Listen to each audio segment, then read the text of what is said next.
E sem demoras, então, passamos a palestra do Dr. Perucchi, Manejo Integrado de Doenças Fúngicas e Bacterianas.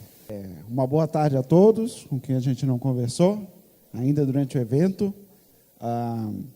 Meu nome é Luiz Augusto Massis Perucchi, eu sou engenheiro agrônomo, formado na UFSC, fiz mestrado lá também na UFSC, e o doutorado na Universidade Federal Rural de Pernambuco, trabalhando bastante com a área de controle e epidemiologia de doenças de plantas. E desde 2002, então já há 15 anos, eu sou pesquisador da EPAGRE, da Estação Experimental de Uruçanga. No caso do maracujá, a gente já tem uma experiência longa com a cultura, desde da graduação, a gente já trabalhava com maracujá. Lembro da primeira vez que a gente tomou mais conhecimento assim, da questão da problemática das doenças do maracujá, foi quando um colega da EPAGRE, que trabalhava na EPAGRE na época, o César Rosso Piva, que trabalhava no escritório municipal de Jacinto Machado, procurou a professora Annie Lore Schroeder, com frutos, com muitos problemas de doenças. E, naquela época, em torno de 95, 94, os nossos técnicos, de uma forma geral, não conheciam a cultura bem ainda. E a questão de doenças certamente era um problema sério. E, só para exemplificar, naquela época, havia muito diagnóstico de doença equivocado, confundindo antracnose com bacteriose, e, consequentemente, estava se recomendando aplicações de antibiótico para controlar a antracnose. E aí a gente já sabe que isso não dava muito certo, porque aplicava um pouco, funcionava, mas com o passar do tempo, aquelas medidas já não tinham mais o controle adequado. Então, a gente vem trabalhando desde aquela época, principalmente com doenças fúngicas e bacterianas, qual eu vou abordar aqui na minha apresentação. De vírus, acho que a gente já viu bastante pelo momento. Então, eu acredito que a gente tem que olhar com atenção essas outras doenças, até porque, se a gente pega alguns anos atrás, aqui, pelo menos no estado de Santa Catarina, a grande preocupação era realmente a bacteriose.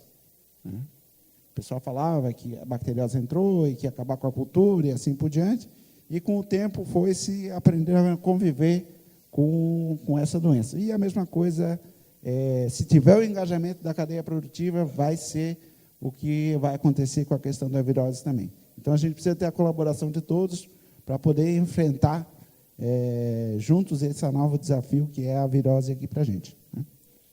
Bom, nessa minha apresentação, eu vou me ater mais à questão do doenças fúngicas e bacterianas de parte aérea. Eu não vou falar da questão da fusariose, porque a gente não teve assim, nunca teve muito problema com a fusariose aqui no nosso estado. Então, eu vou me dedicar mais à antracnose, bacteriose, verrugose, certo?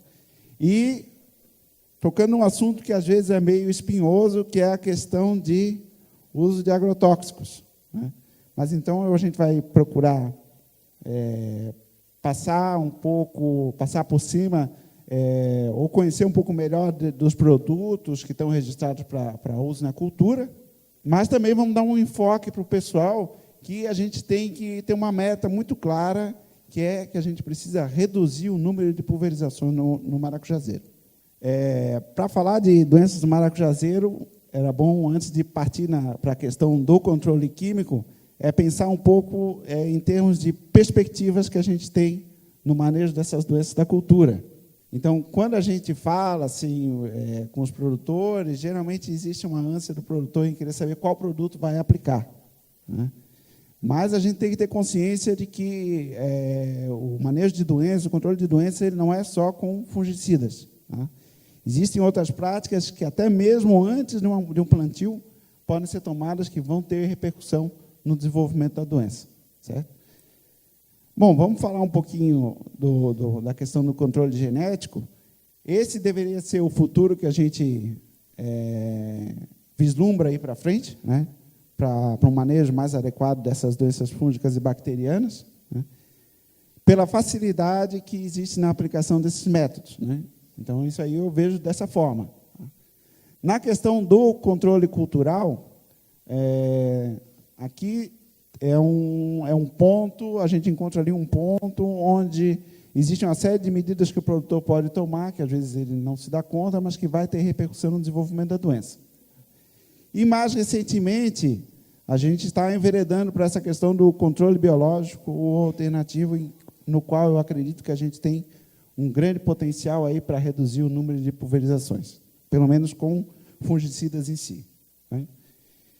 O controle químico, nas doenças do maracujá, a gente tem que considerar que ele ainda é a principal ferramenta quando a gente aborda as doenças fúngicas e bacterianas, tá?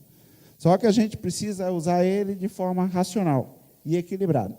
Quando a gente fala em controle químico, então a gente está falando basicamente no controle de doenças, né, as medidas que são feitas no controle da doença, pela aplicação de fungicidas ou bactericidas, que atuam formando uma camada protetora ou na superfície da planta ou então nos tecidos internos da planta, né?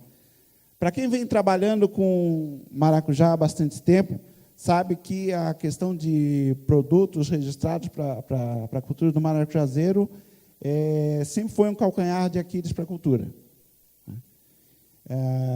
Se a gente pegar ali mais ou menos em 1997, né, existiam apenas 3 produtos registrados para manejo da doença no maracujazeiro, né? Nesse ponto, a gente pode dizer que a situação agora é bem mais favorável, né?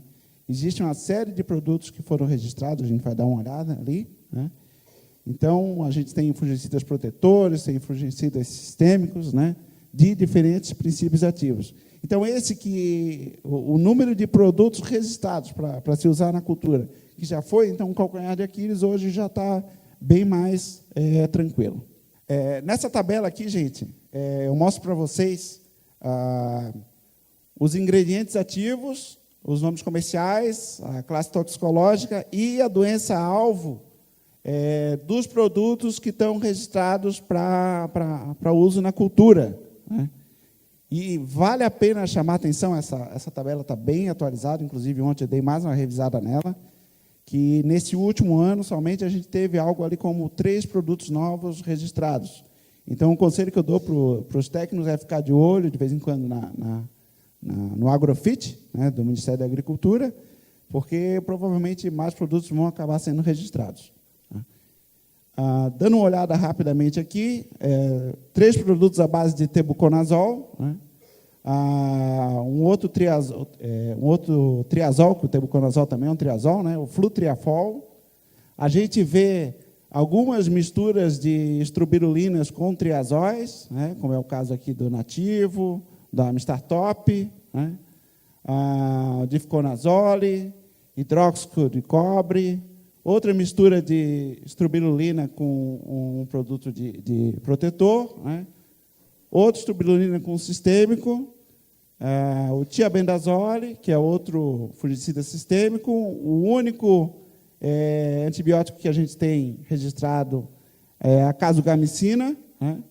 E a gente tem aí 3 outros produtos registrados para controle de doenças que às vezes não são tão importantes assim para a cultura, mas que vão acabar servindo, pelo menos, para a gente ter mais variações de princípios ativos, tá? Por que eu falo isso? Porque se vocês pegarem aqui essa listagem de produtos que está aqui, esses princípios ativos, vocês vão ver que as doenças-alvo dele são a antracnose verrugose, né? Mais recentemente, a gente teve, por exemplo, o flutriafol, né, que foi registrado para a cultura, para controle da antracnose, verrugose e cercosporiose. Teve um colega que eu lembro, acho que foi o Dr. Fábio, né, falou que a cercosporiose, que seria uma doença que, em princípio, não tem no maracujá, mas é uma espécie de passiflora diferente, que não é aquele que a gente produz mais em larga escala, que estaria sendo recomendada para controle dessa doença, né?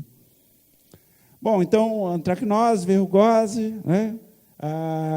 No caso aqui dessa mistura dessa estrobirulina, a gente vê que ela é registrada para antracnose e alternariose. A alternariose também é uma doença que, muito embora a gente encontre registros dela no Brasil, Nova Zelândia, Austrália, nas nossas condições ela não é uma doença que tem realmente importância. Mas a empresa fez o registro para controle de alternariose em maracujazeiro, né? Também temos aqui outro produto que está registrado só, no caso, para alternariose. E uma coisa que me chamou muito a atenção foi, acho que foi ano passado, quando teve esse produto protetor aqui, que é o bicarbonato de potássio, foi registrado para a cultura também, registrado para o controle do oídio no maracujazeiro, né? O oídio no maracujazeiro também é uma doença que, a nível mundial, tem registro dela, mas, em termos de Brasil, eu, pelo menos, desconheço qualquer registro da ocorrência do oídio no maracujazeiro. Bom, e tem mais esse último produto aqui, que é para o controle de requeima, que, na verdade, o foco dele seria mais para o controle de fitóftora em maracujazeiro. Vamos fazer uma análise, rapidamente, ainda em cima desses produtos. A gente tem fungicidas à base de cobre, que eu acho que são produtos que são muito importantes para a cultura, né? Já tivemos produtos registrados para a cultura à base de sulfato de cobre, oxicloreto de cobre, mas essas duas aqui que estão em vermelho, hoje em dia, já não tem mais esse registro, né? Temos apenas um produto à base de hidróxido de cobre que está registrado para a cultura. Então, seria interessante que as empresas fizessem estudos mais aprofundados com essas diferentes formulações de cobre, porque existem esses princípios ativos, essas diferentes formulações de cobre, certamente têm diferença na eficácia de controle, mas também na questão da fitotoxicidez que esses diferentes produtos podem causar na cultura, certo? Então, de uma forma geral, isso não só no Brasil, mas em outros países, os produtos à base de cobre, eles são bem conhecidos como serem excelentes fungicidas, mas também por ter um bom efeito como um fungicida. Aqui eu cito algumas referências, né, mas tem outras ainda, né? Como eu falei para vocês, me espantou quando houve aquele registro ali do produto à base de bicarbonato de potássio, né? Porque ele está registrado para o controle do oídio, e o oídio, em princípio, não sei se existe no Brasil. Até onde eu sei, não existe, tá? Nos outros países aí onde tem esse registro aí, ele é direcionado basicamente para o controle de oídios, tá? Tem algumas citações na literatura para controle de botrites também. E oídios, em princípio, seriam doenças mais fáceis de controlar do que uma antracnose, tá? Então, eu temo que esses produtos aqui talvez não tenham um grande efeito ali para o manejo da antracnose e da verrugose, mas deveria ser objeto de estudos mais aprofundados. Ainda falando em relação a fungicidas protetores, eu acredito que a incorporação de fungicidas à base de ditiocarbamatos deveria ocorrer também no caso do maracujazeiro. Se não me falha a memória, já existiu, tá? Só que todos os produtores aí que têm regiões onde tem problemas com bacteriose, sabe que a utilização de produtos à base de mancozeb misturado com produtos à base de cobre é uma mistura que é bastante utilizada e que tem um bom efeito no controle da doença, tá? Isso não é só feito no Brasil, essa mistura, isso já são dados, são experiências que tem a nível mundial, né? Essa mistura de produtos à base de ditiocarbamatos com produtos à base de cobre no controle de bacteriose. Os fungicidas protetores, quando a gente compara ele com fungicidas sistêmicos, eles têm uma eficiência mais baixa, né? Só que ele tem um fator bastante positivo, que é a questão de ter menos problema com resistência do patógeno em relação ao princípio ativo, Bom, passando então para os fungicidas sistêmicos, a gente tem então, como vocês viram na lista ali, vários fungicidas à base de tebuconazole, que é um triazol, né, registrado para controle da antracnose e verrugose. Também o pessoal usa bastante fungicidas à base de fluconazole, que é outro triazol, né. A única dica, uma dica que eu dou para vocês e para os produtores é que tem que se tomar um certo cuidado com o uso desses produtos aqui em relação às doses ou quando as plantas são mais novas, porque você pode facilmente intoxicar as plantas com esses produtos. Tá? Geralmente, o sintoma de intoxicação com esses triazóis aí se revela na forma de um encarquilhamento das folhas, as folhas ficam enrepolhadas, né? E existe uma paralisação grande de crescimento da planta. Então, nesse caso, o produtor tem que parar por algum tempo de fazer a pulverização com esses triazóis aí, para que a planta possa se recuperar. Fungicidas à base de tiabendazole, na verdade, tem apenas um, né, que é o Tecto. Ele não tem assim um grande uso, grande penetração no mercado, provavelmente por uma questão de valor, que é um fungicida um pouco mais caro, né? Então o pessoal não está usando ele muito. Entramos então na questão das estrobilulinas, né? Houveram várias estrobilulinas ali que foram registradas nos últimos 3 anos para o caso do maracujá, seja com mistura com triazóis ou ditiocarbamatos. Então, a gente tem 4 formulações no mercado, elas estão registradas então, para o controle de antracnose, verrugose e alternariose, e também, em alguns casos, se exagerar na dose, vai ter problemas de fitotoxidez. Um outro produto que não é muito conhecido é esse triazol, que é a base de flutriafol, né, que é registrado para controle de antracnose, verrugose e cercosporiose.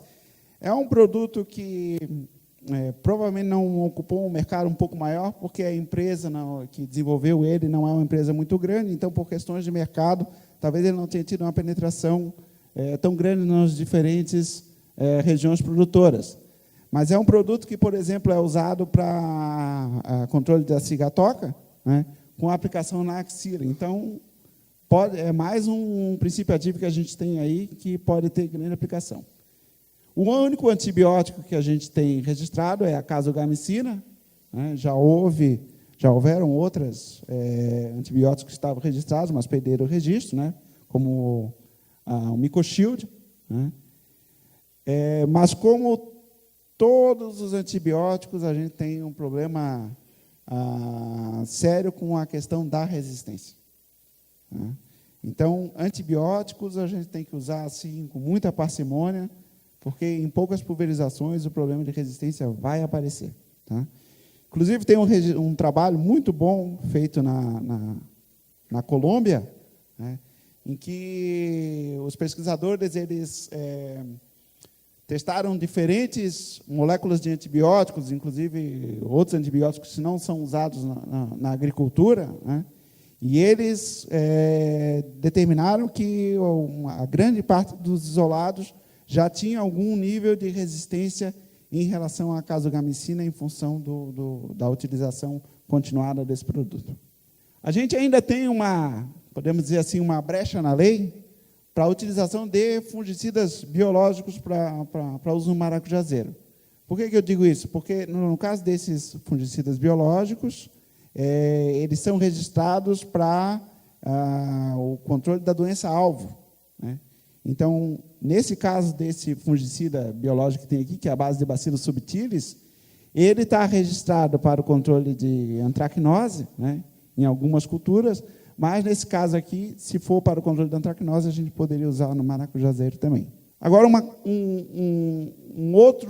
outra classe de produtos que eu acredito que a gente deveria ter registro também são os indutores de resistência, né? No Brasil, notadamente, o Bion, que é a base de acibenzolar S-metil. Por que eu digo isso? Porque, basicamente, todos esses produtos que eu citei ali para vocês antes, eles têm uma função de proteção. É um mecanismo. Mas a gente sabe que, no caso do maracujazeiro, com resistência, muitas vezes, não muito adequada das variedades, a gente teria que usar produtos com diferentes mecanismos de ação, certo? Já tem uma série de trabalhos aí que citam que esses indutores de resistência aqui têm um efeito muito bom para controle de bacteriose e vergose no maracujazeiro. Então, deveria-se ter também registro desses produtos para o maracujá. A gente tentou bolar aqui um esquema para orientar os produtores e os técnicos, né, de como é que seriam os períodos mais críticos para o desenvolvimento de algumas doenças no maracujazeiro, segundo o estado de desenvolvimento da cultura. Tá? Em função dessa nossa experiência, a gente criou essa ilustração, esse modelo aqui para vocês. Então, ele tem uma limitação porque ele na verdade, ele é direcionado para condições de clima subtropical, ou seja, sul e no máximo sudeste do Brasil. Já não seria assim no caso do Nordeste, né?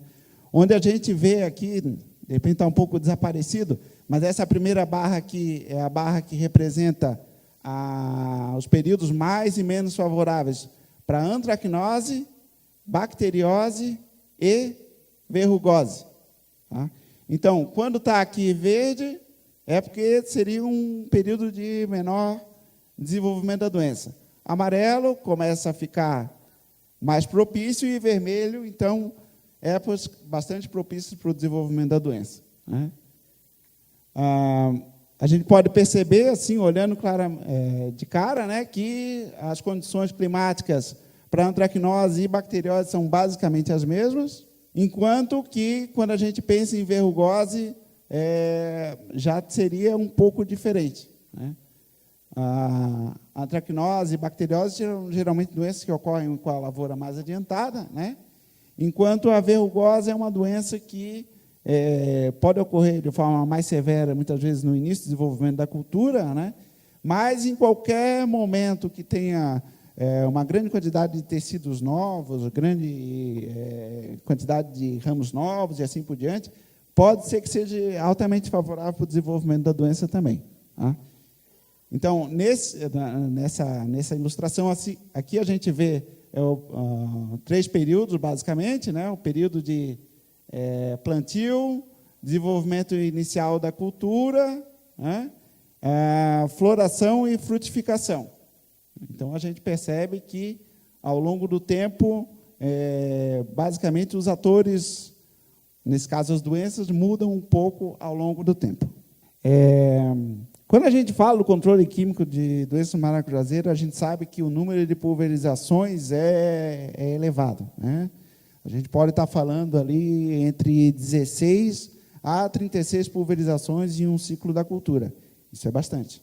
Isso sem contar que tem produtores que vão além disso. Eu estou só considerando a questão, basicamente, de doenças. Evidentemente que tem produtor que mistura inseticida com fungicida. Então, gente, o que eu queria falar para vocês é que a gente tem que ter muito claro que uma meta que a gente deve alcançar é a redução do número de pulverizações. Então, se a gente faz uma conta simples, a grande maioria da literatura fala pulverizações em períodos de 7 ou 14 dias. Certo? Pelo menos pensando aqui em clima subtropical. Né? Como é que nós vamos reduzir essas pulverizações aqui? Não é muito fácil. Né? Até porque nos faltam variedades resistentes, adaptadas às diferentes condições do Brasil, né? E ainda não existe um sistema de previsão de doenças que poderia ser aplicado. No uso, na questão de cultivares resistentes, a gente tem aí vários materiais que já foram lançados, da Afrovec, do IAC, né? E com o maior número aqui, a Embrapa, né? Que tem o gigante amarelo, só estou citando alguns, né? O gigante amarelo, o sol do cerrado, o ouro vermelho, né? Mas mesmo esses produtos, essas variedades da Embrapa, que têm tolerância e não resistência, como o próprio Newton falou ontem, né? a gente não tem como garantir que esses materiais e essa tolerância que se mostra em outras regiões do Brasil vai ser a mesma aqui nas nossas condições do Sul, né? E, infelizmente, a gente tem um outro problema também, né? Que alguns desses materiais aqui, apesar de ter essa tolerância, eles têm uma adaptação um pouco mais fraca aqui para as nossas condições, né? Então, alguns desses materiais os produtores já plantaram, falaram que cresceu muito bem, só que não produziu adequadamente, né? A questão dos sistemas de previsão, ainda que seja um ponto que ainda está no âmbito da pesquisa, né, ele poderia ter um bom efeito aqui na redução do número de pulverizações. Muito embora existiria aqui uma dificuldade, que aí vocês devem estar lembrados lá da figura, né, que a mancha oleosa e antracnose são basicamente as mesmas condições ambientais. Agora, a verrugose não. A verrugose gosta de clima mais frio. Então, como fazer um sistema de previsão que vai conseguir abordar, ou pelo menos prever de uma forma, com uma boa acurácia, né, o desenvolvimento de doenças que são tão diferentes nas suas condições necessárias, né?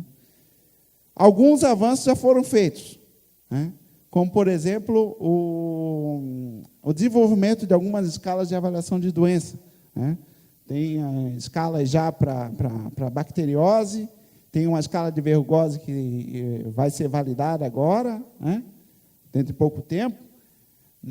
Muito embora ainda estamos um pouco distantes de ter esse sistema de previsão, essas ferramentas certamente vão ajudar para que a gente tenha isso no futuro. Certamente, gente, a gente tem que pensar na questão do controle integrado, né, como forma de combater essas doenças, seja elas fúngicas, bacterianas, viróticas, ou então nematóides, né? A gente tem que pensar em controle genético, controle químico, controle cultural, quarentena, que era bem aplicável aqui à nossa situação por causa do vírus, agora já está um pouco mais complicado, né? Mas a gente tem que imaginar que não é o controle químico que vai fazer todo o serviço sozinho, né? A gente tem que lançar a mão de diferentes práticas de controle. Eu fiz aqui duas pequenas figuras só para ilustrar para vocês o que eu acho, como é que eu acho que está o peso dessas formas de controle dentro da cultura do maracujazeiro. Qual é o cenário atual, pelo menos para essas doenças fúngicas e bacterianas? Quem é que tem um grande peso aqui? São os fungicidas. Variedades resistentes, nutrição e assim por diante, elas têm pesos muito menores, certo? Então, a gente precisa partir para algo como isso que a gente está aqui, ó, nessa outra figura. Ter uma boa cultivar resistente, ou melhor, várias boas cultivares resistentes, né? Ter os fungicidas, porque eles vão acabar sendo necessários, né? Pensar sobre a questão da nutrição e doenças de uma forma um pouco mais aprofundada, no caso do maracujazeiro, uso de quebra-ventos, destruição de restos culturais e assim por diante. O controle cultural, ele é um pouco negligenciado, né, no caso do maracujazeiro e de uma série de outras culturas, né. O controle cultural, na verdade, são as práticas que a gente aplica na nossa lavoura, que não é controle genético, com uso de variedades, nem controle químico. Então, a nutrição, a destruição do método cultural, o sistema de cultivo, a renovação do pomar, tudo isso são formas de controlar, de auxiliar no controle da doença, né? Então, sistemas de condução, né? Renovação do pomar, fala-se muito por causa da questão da virose, mas o impacto que tem uma renovação do pomar, no caso de uma bacteriose, é muito grande, né? Nutrição de plantas, certo? Fazer uma boa nutrição com níveis adequados de nutrientes, né, vai ter uma repercussão, sim, no desenvolvimento dessas doenças, tá? Principalmente falando em termos de potássio e cálcio, certo? Então, a gente sempre fala para os produtores que fazer uma nutrição adequada, fazer uma boa adubação não é uma adubação forte, e sim uma adubação equilibrada. O que a planta precisa? Certo? Não é exagerar no nitrogênio, como acontece muitas vezes. Densidade de plantas, quebra-ventos, o colega já falou anteriormente, é uma prática que tem uma grande importância no caso da bacteriose, né? E também a destruição de tecidos doentes, né? Que, apesar de ser uma prática que acaba ocupando muita mão de obra, né? Em alguns momentos ela poderia ser aplicada porque tem resultado. Controle com substâncias alternativas, né? Principalmente quem está pensando em trabalhar com maracujá orgânico, né? Pode hoje em dia fazer o uso de pós de rocha, né?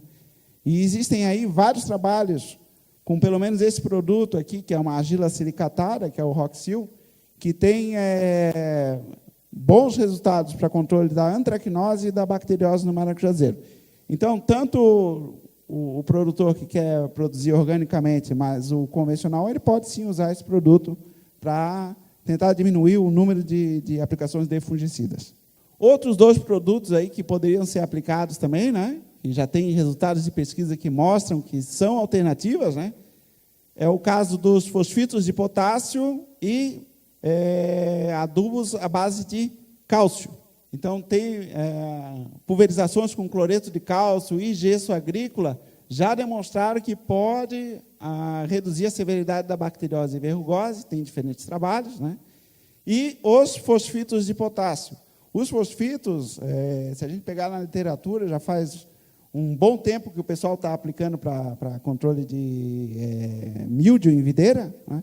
Mas com o tempo o pessoal foi testando também para outros fungos e bactérias, e estão vendo que tem um bom resultado para o controle dessas doenças. Então, vale a pena usar fosfitos também para reduzir o número de pulverizações. Uma coisa que ainda falta ser melhor quantificada, que deveria ser objeto de estudo mais aprofundados, são trabalhos que combinam diferentes práticas culturais. Então, só nesse trabalho aqui, na verdade, foi da minha dissertação de mestrado, a gente vê aqui essas 2 barras, são onde foi feito somente o controle químico, foi o tratamento que, entre aspas, foi pior. Então, quando eu fiz limpeza do pomar e com pulverizações com cloreto de cálcio, eu tive um resultado melhor para controle da antracnose. Esse outro resultado aqui é com o controle de bacteriose, foi um trabalho feito na Colômbia, né, que os autores, os pesquisadores, testaram diferentes formulações de cobre, né, aqui é sulfato de cobre e oxicloreto de cobre, né. Eu falei para vocês, temos que avaliar melhor a questão da fitotoxidez dos cobres, porque na dosagem que ele usou aqui, que é uma dosagem mais ou menos normal, ele teve problemas de fitotoxidez. Tá? Mas o que eu gostaria de chamar a atenção para vocês também aqui é o seguinte, ele usou e teve bons resultados aqui com indutores de resistência, né? Rotação de produtos, né? Rotações mais desfolha, ou seja, limpeza do pomar. Só com a limpeza do pomar ele teve um resultado que foi melhor que a testemunha, porque a testemunha não fazia nada, né? Não aplicava nenhum método de controle. Oxicloreto de cobre mais desfolha e oxicloreto de cobre. Então, a gente percebe que quando a gente usa de forma intencional essas medidas de controle de forma combinada, a gente vai ter um efeito melhor no controle da doença. Bom, considerações finais, então, minha gente, o controle químico ainda, na questão dessas doenças fúngicas e bacterianas, ela é a nossa principal ferramenta, mas a gente deve usar com um certo cuidado, né? Existem alternativas aqui para reduzir o número de pulverizações, né? Só que, no caso do controle cultural, a gente tem que planejar um pouco mais para saber o que eu vou fazer para usar ele de forma a melhorar a sanidade da minha lavoura. Então, não confie somente no controle químico, né? Adote um controle integrado de doenças, que o resultado de vocês vai ser melhor. Temos aqui a bibliografia, depois a palestra vai ficar à disposição, né? E muito obrigado.